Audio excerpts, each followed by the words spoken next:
Welcome to a story that will change the way you see success. Welcome to a story that will not only touch your heart, it will stay with you forever. Because today, you're not just watching a video. You're entering the real life of one of the most famous, most beloved, and most unstoppable men in the world. A man who made the whole world laugh while hiding his pain. A man who jumped off buildings, broke his bones, cracked his skull, and shattered his body just to entertain us. A man who became a global superstar but never had a real childhood. His name is Jackie Chan. But this is not the Jackie Chan you know from the movies. This is the boy who was abandoned by his parents. The child who was beaten into discipline. The stuntman who nearly died again and again just for one more shot. The legend who made billions, then gave it all away. And the old man who looks back at his life wondering if he forgot to live.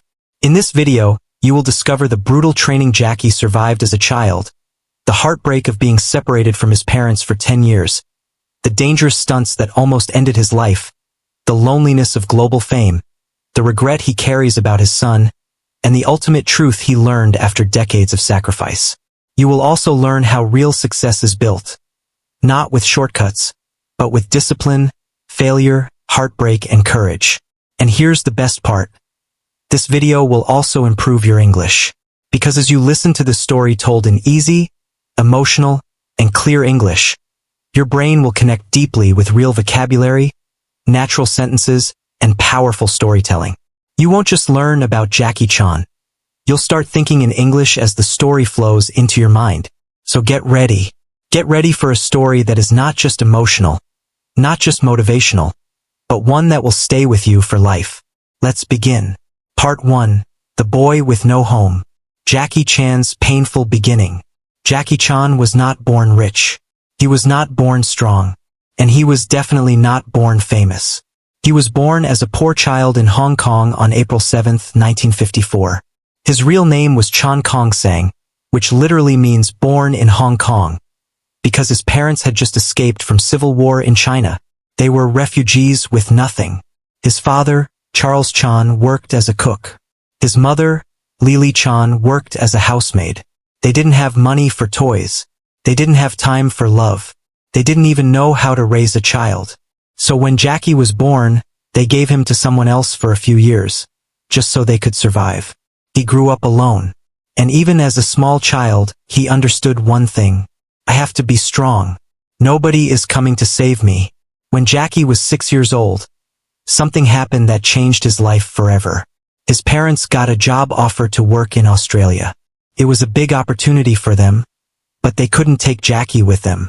So they made a decision that would leave a scar on his heart for the rest of his life. They left him behind. They enrolled him in a place called the China Drama Academy, a boarding school for Chinese opera performers. But it was not really a school. It was more like a military prison for children. The master of the school was a cruel man named Jim Yuen, and Jackie was now one of his students. At just 6 years old, Jackie was thrown into a world of pain, discipline, and endless training. The children woke up before sunrise. They didn't have breakfast. They didn't laugh. They didn't rest. They trained from early morning until late at night, training their bodies, voices, flexibility, and reactions. If they cried, they were hit. If they made a mistake, they were punished. If they fell, they were told to get back up. There was no sympathy, no love, no weekends, no holidays, no parents. They slept on wooden floors, ate cheap food, and shared one bathroom. The master believed in discipline through pain. He made the boys hold handstands for hours, tied their legs apart to force them into full splits, and beat them with sticks if they couldn't memorize a line. And this happened every single day for 10 long years. Jackie once said in an interview, "I used to cry every day, but no one cared. I just wanted to see my parents, but they never came." That's the part of Jackie's story nobody tells you. Behind every smile you've ever seen on screen was a child who felt abandoned, unloved, and broken inside. Inside the school, Jackie met other boys who would become like brothers to him. Together, they were called the Seven Little Fortunes, a team of top students known for their incredible acrobatics, kung fu, and performing skills. They toured all over Hong Kong doing shows for money. The leader of the group was Jackie. Even back then, he had extraordinary talent. He could do flips, jump through rings, fight, sing, fall and dance, all in one performance. He didn't do it because he loved it. He did it because he had no other choice. And deep inside, he still hoped that one day his parents would return for him. But they never did. By the time Jackie was 10, he had no parents, no toys, no holidays, no real friends outside the school, no warm bed, and no one to tell him, "You're doing great." All he had was his pain and a dream. If I work hard enough, maybe one day the world will see me. From age 6 to 17, Jackie lived inside that painful world. But he didn't break. In fact, it made him stronger than anyone could imagine. He learned how to control pain, how to smile even when it hurt, how to perfect a move after 1,000 failures, how to obey, how to lead, how to sacrifice, and how to stay humble. Because no matter how good he got, the master never praised him. This was the Jackie Chan the world doesn't know. The child soldier, the quiet performer, the lonely warrior. He didn't choose this life, but it became the foundation for everything he would later become. When Jackie finally left the China Drama Academy at 17, he had no certificate, no college degree, no money, and no family support. He had spent more than 10 years training like a machine. But when that training ended, he stepped into the real world, and nobody cared who he was. There were no job offers waiting, no fans, no applause, no security, just an endless city filled with hundreds of boys like him, all trying to survive. He had only one option: become a stuntman. And not a safe, comfortable stuntman like in Hollywood, but in Hong Kong, where stuntmen were treated like disposable tools. Producers didn't care about safety. Directors didn't care about injuries. If you got hurt, they replaced you with someone else. But Jackie didn't have a choice. He needed to eat. He needed a future. So he said yes and walked straight into the most dangerous chapter of his life. Jackie started working as an extra in low-budget kung fu films. He wasn't the hero. He wasn't even the villain. He was the man in the background who gets punched once and falls down. Sometimes he was a bandit. Sometimes a bodyguard. Sometimes just fighter number 4. Nobody cared what his name was. Nobody gave him lines. Nobody even gave him safety gear. All they gave him was a simple direction. Jump from here. Get kicked. Fall down. Don't cry. And Jackie followed every order.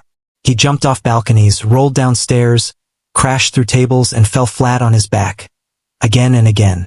He got kicked in the teeth, hit with real wooden sticks, thrown into walls, almost drowned, lost teeth, dislocated bones, and once nearly broke his neck. But he never said no. Why? Because deep inside, he still had one dream.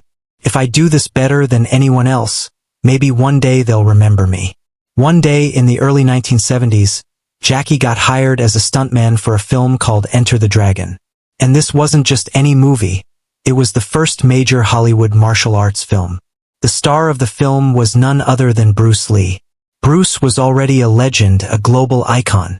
Every stuntman wanted to work with him, even for just a few seconds. And Jackie got his chance.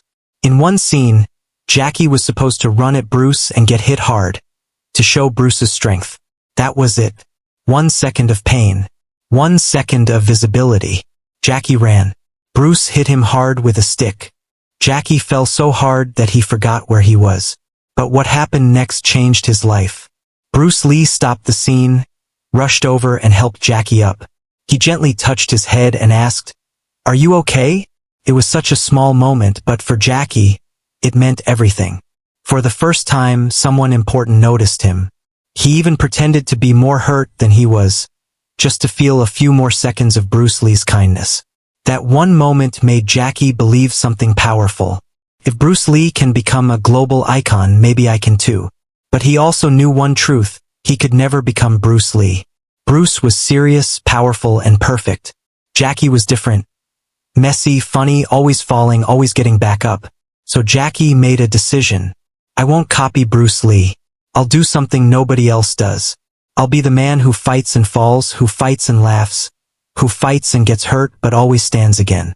That was the moment Jackie began to shape his own destiny. Even after working with Bruce Lee, life didn't change instantly. For years, Jackie was just another nameless stuntman getting kicked on camera. Producers laughed at him. Directors ignored him. Nobody gave him a main role. Some even said, "Your face isn't good for movies. You look funny. You don't talk like a hero. You can't be a leading man." That would have broken most people.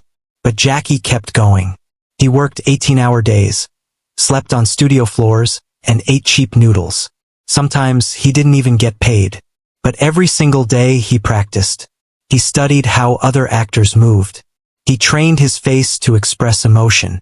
He studied comedy. He learned how to fall safely but make it look real and painful.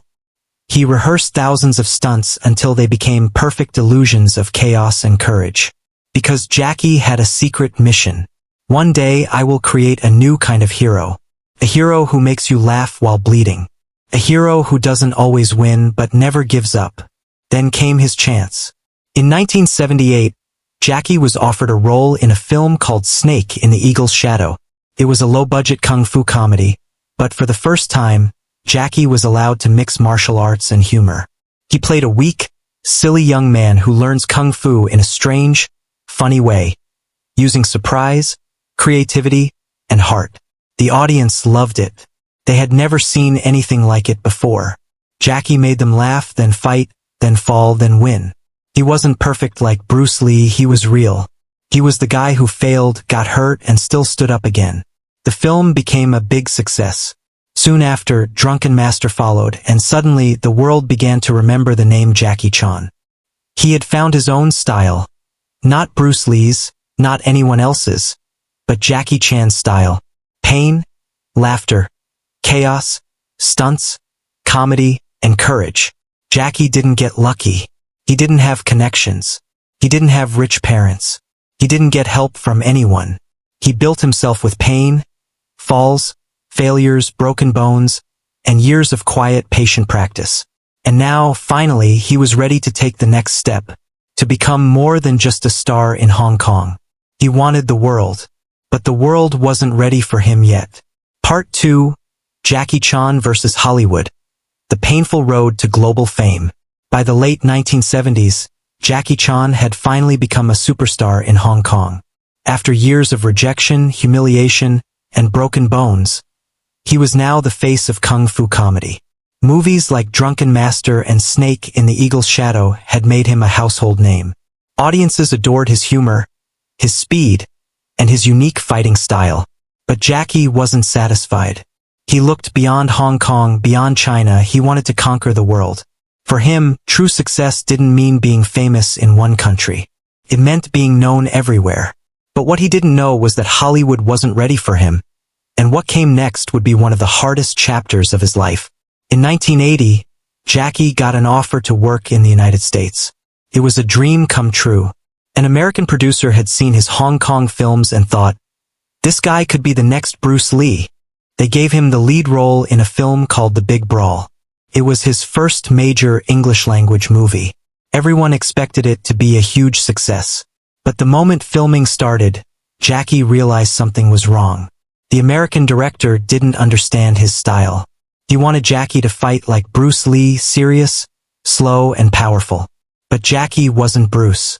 He tried to suggest his own ideas, fast moves, funny reactions, crazy stunts, but the director refused. Just do it the American way, he said. Jackie felt frustrated and ignored. Nobody listened to him. Nobody let him be himself. He was just a guest in someone else's system. When the movie was released, it flopped. American audiences didn't understand Jackie's humor. Asian audiences didn't like seeing him forced into a Bruce Lee imitation. Critics said, he's trying to be Bruce Lee, but he's not even close. Jackie felt embarrassed, disappointed, and heartbroken. He had left Hong Kong at the height of his fame, and now he was being laughed at in the country he dreamed of conquering. Still, Jackie didn't give up. He signed up for another American film, The Cannonball Run. It was a comedy filled with big Hollywood stars like Burt Reynolds and Roger Moore. Jackie was given a small role, a Japanese driver. There was one big problem. Jackie wasn't Japanese. He was Chinese. But the producers didn't care. To them, all Asians were the same. Jackie was too polite to argue. He wore the costume. He smiled for the camera. He delivered the lines they gave him. Once again, the movie failed to help his career. He was being used, not as an actor but as decoration. They placed him in movies not to shine, but just to fill a spot. The worst part? He couldn't speak English fluently. During interviews, he struggled to express himself. He felt small, awkward, and lost in translation. When he returned to Hong Kong, he was no longer a global star, just a man who had tasted rejection from the biggest stage in the world. After failing in Hollywood, most people would have given up. They would have said, "I'm not good enough. It's not my time. They don't accept people like me." But Jackie did something different. He came back to Hong Kong, sat down with his team and said, "We're going to build something they've never seen before. They rejected me. Then I'll give them a reason to come begging." Jackie decided to make his own kind of films, combining wild stunts, real pain, fast-paced action, Hong Kong culture, international-level storytelling, comedy, emotion, and his signature smile. He created a new genre, not traditional kung fu, not Hollywood action, but something in between. And this time, he had full control. He directed the films himself, choreographed the fights himself, designed the stunts himself, and even sang the theme songs in Chinese. He became a one-man movie army. From the mid-1980s to the mid-1990s, Jackie made film after film, each one more insane than the last.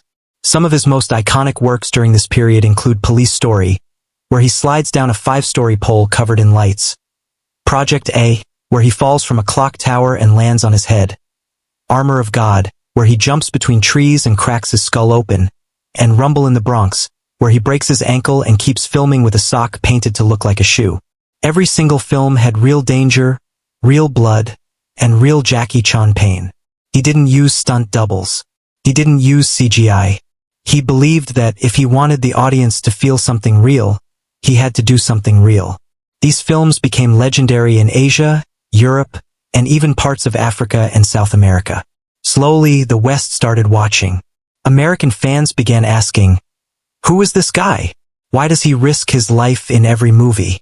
This is better than anything we have in Hollywood." Hollywood producers began to notice. And this time, they didn't want to control Jackie. They wanted to bring him in exactly as he was. By the late 1990s, Jackie was nearly 45 years old. He had already broken his fingers, his nose more than 5 times, his ribs, teeth, skull, ankles, and spine. He had performed over 1,000 stunts, many without permission or safety checks. He had nearly died more than 10 times on set, but he was still smiling, still climbing, still dreaming. Then came one final chance. An American producer offered him the lead role in a new buddy cop comedy film called Rush Hour. Jackie read the script. It was funny, fast, and his co-star would be Chris Tucker, a loud, energetic African-American comedian.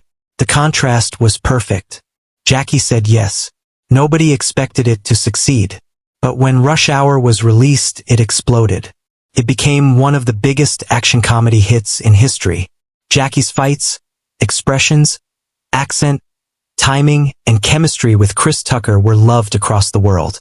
He was finally accepted, not as the next Bruce Lee, but as the first and only Jackie Chan.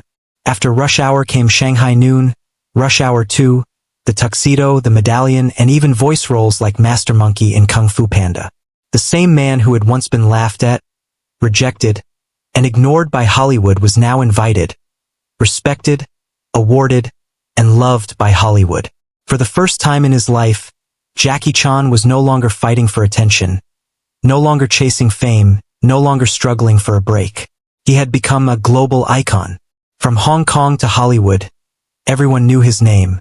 His movies were everywhere, in every cinema, on every TV, in every language. He had money, awards, fans, respect, and a long list of directors begging to work with him.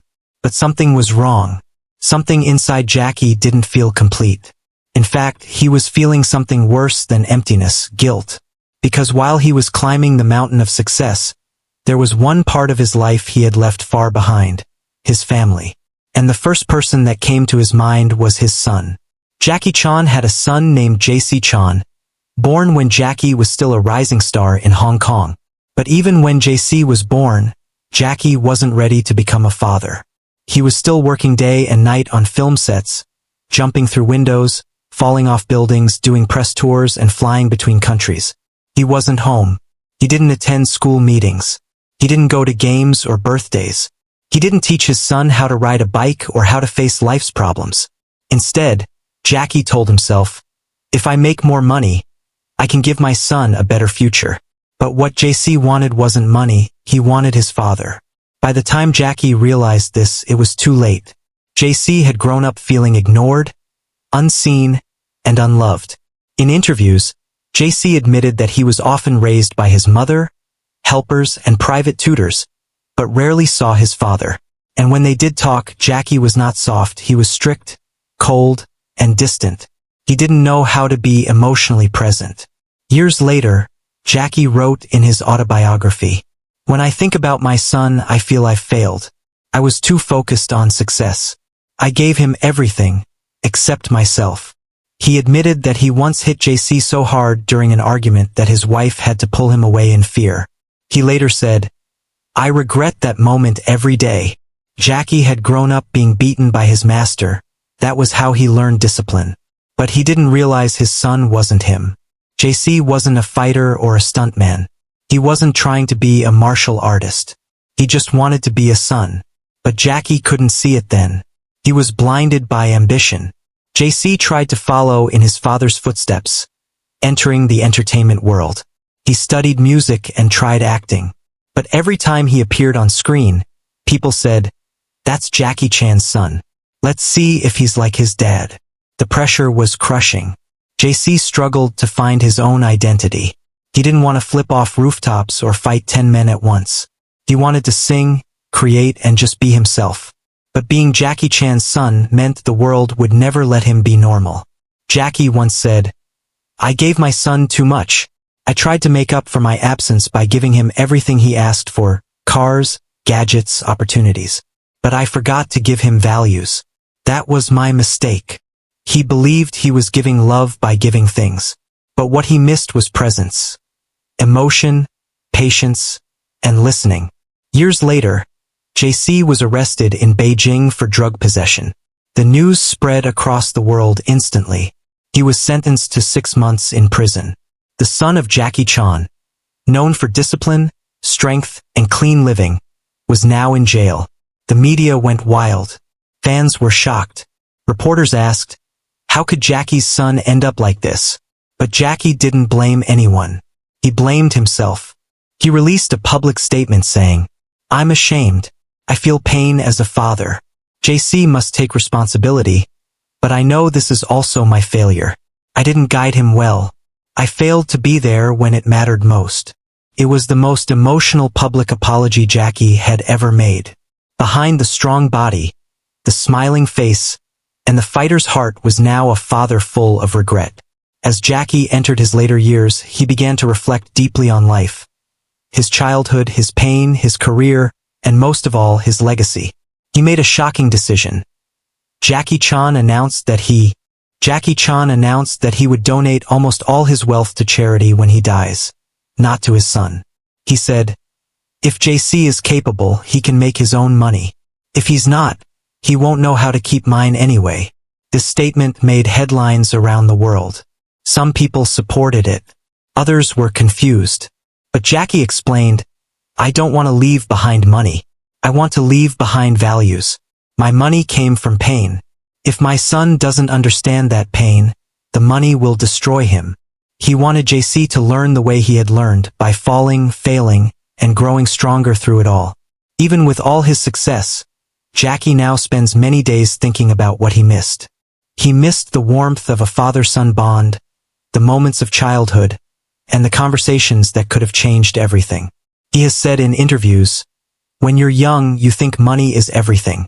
You think fame is power. But when you grow older, you realize the most important things in life are love, peace, and time." Jackie began doing more charity work, helping schools, orphanages, and young stunt performers. He became more active in public education, safety campaigns, and youth training. He also began mentoring young actors, giving them the advice he never received, because he didn't want others to repeat his mistakes. Jackie Chan remains a hero to millions, but his legacy is not simple. Some criticize his political opinions. Some question his parenting. Others feel disappointed in certain choices he made. But one thing is clear: Jackie never pretended to be perfect. He always showed his scars, his wounds, and his failures. And maybe that's what makes his story so powerful. He's not a man of fantasy.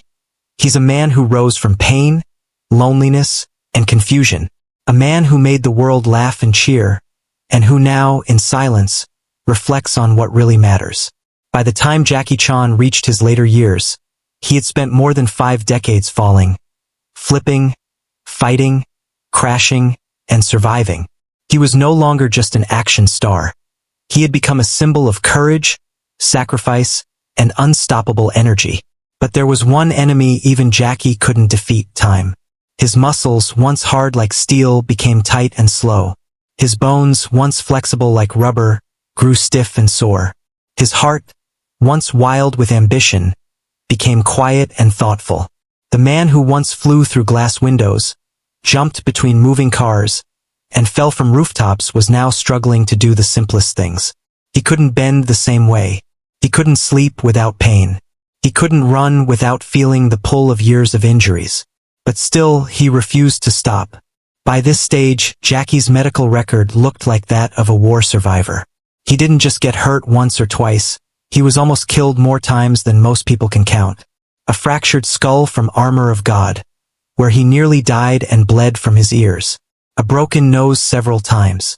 Fingers crushed and dislocated. Shoulders popped out repeatedly. Ribs shattered. Ankles twisted. Pelvis injured. Teeth knocked out. Burns from explosions. Permanent hearing loss in one ear. And chronic spinal pain from decades of impact. Most of these injuries were never fully healed because Jackie never took long breaks. He would rest for a moment, then go back to the set. Why? Because he believed, if I don't finish the movie, the whole team suffers. I can't let them down. That was Jackie's greatest strength, and his greatest flaw. He never put himself first. Even past middle age, Jackie continued performing real stunts that younger actors wouldn't dare attempt. In one film, he slid down a skyscraper's glass exterior without a harness. In another, he raced cars, jumped cliffs, or stayed in freezing water for hours. Producers begged him to use stunt doubles. But Jackie always said, if the audience sees my face in the shot, they believe it. And if they believe it, they feel it. That's what I'm here for. To make them feel something real. That was his mission, not just to entertain, but to make people feel something genuine, even if it broke him. After each scene, Jackie didn't walk away smiling. He often limped back to his trailer, holding his back, icing his legs, sometimes even crying from the pain. He couldn't sleep well. He had trouble standing for long. His hands shook after every fight scene. Sometimes he needed help just to remove his costume. But when the camera turned on, he became Jackie Chan again. Because he knew there were people out there watching who were in pain, who were sad, lonely, or struggling. And he thought, if I can make them smile, even for 10 seconds, it's worth everything. That was his mindset. And that's why the world loves him. Not just for his talent, but for his heart. As Jackie aged, doctors warned him again and again. You can't take another fall like this. One wrong hit could paralyze you. Another head injury could take your memory. But Jackie kept pushing. Because stopping meant facing something he feared more than pain: silence. For more than 50 years, he had lived in front of cameras. He had been the center of every set, the leader of every crew, the man who jumped first. If he stopped, who would he be? So instead of retiring completely, Jackie chose a new path, shifting from action to mentorship, from falling on screen to lifting others behind the scenes. He began investing in young actors and stunt teams, training them, feeding them, protecting them, and giving them opportunities he never had. He funded scholarships, opened training centers, and built film schools. He told every young actor, don't copy me, learn from me, and then do better. He also embraced voice acting, like his role as Master Monkey in Kung Fu Panda. It was less physical but still meaningful, because Jackie realized something profound. Even if I can't fight the same, I can still inspire. That became his new fight, using his story to lift others. In recent years, Jackie has received Lifetime Achievement Awards around the world. When he finally accepted his honorary Academy Award, he said, "After decades in this industry, after breaking so many bones and making over 200 films, I finally have one of these. Thank you." He smiled, but his eyes were wet, because he remembered the wooden floors of the China Drama Academy, the rejections in Hollywood, the broken skulls, the broken heart, and the years of waiting for the world to understand his value. In another speech, he said, "If I had another life, I wouldn't do it all again. Not because I don't love my fans, but because I'd like to live once without pain." It was the most honest thing he had ever said. Even legends get tired. Jackie Chan's body gave everything it had. It bent, cracked, bled, and carried his dream across the world. But now it was finally asking for rest. Jackie Chan is slowing down. He can no longer jump the way he used to. He no longer fights in the same style. He now chooses carefully what to do. But in that slower pace there is wisdom. There is peace. Because Jackie has already proven everything. He doesn't need to fall anymore, because the world already rose for him. The cameras are quieter now. The stunts are fewer. The crowds still scream his name. But Jackie no longer runs to the edge of the rooftop, ready to fall. He walks slowly now. He smiles more softly. He sits longer, breathes deeper, and speaks more carefully. After spending a lifetime in the spotlight, after breaking almost every bone in his body, after rising from poverty to global fame, after losing himself, finding himself, and losing again, Jackie Chan is no longer chasing the next hit movie. He's chasing something else. Something he ignored for most of his life: peace. Today, Jackie lives a slower, simpler life. He still acts occasionally, but only in carefully chosen roles. He avoids risky stunts. He respects his age. He listens to his body. Most of his days are spent training younger actors, reviewing scripts, attending charity events, traveling to schools and universities to give talks, or simply sitting quietly in nature. Reading, meditating, remembering. He often visits his old stunt team, many of whom are now aging, injured, or retired. They share stories, they laugh, and sometimes they cry, because those men are the only ones who truly understand the pain, the fear, and the glory of what they gave up for cinema. Jackie pays for their medical bills, supports their families, and always says, without them, there would be no Jackie Chan. This is who he is now, not just a star, but a protector of those who built him. Jackie knows that one day he won't be here anymore. So now he focuses on what he leaves behind.